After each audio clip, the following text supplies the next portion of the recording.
আসলে এখন actually typhoid, মানে আমি এখন টাইফয়েডের মধ্যে আছি। আমার মেডিসিন চলছে, অ্যান্টিবায়োটিক চলছে। অ্যান্টিবায়োটিক দিয়ে কোনো রকম জ্বরটা থামিয়ে রেখেছি।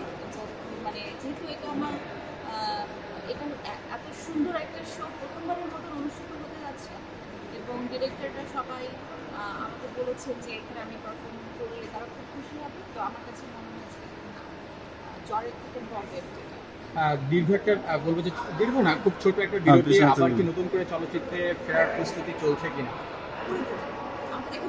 সেটা যে এই জন্য প্রশ্নটা দেখে যেহেতু ইনশাআল্লাহ পুরোপুরি ফিরবো, একটু ফিরবো। আপনার এখন যে ক্যারিয়ার গ্রাফ, সেখানে হঠাৎ করে এ ধরনের চরিত্র কেন পছন্দ করে রাজকুমার? আচ্ছা, রাজকুমারে আমার কাছে মনে হচ্ছে যে আমরা যদি পাশের দেশগুলোর দিকে তাকাই, সবাই কিন্তু এরকম ক্যামিও করে থাকে।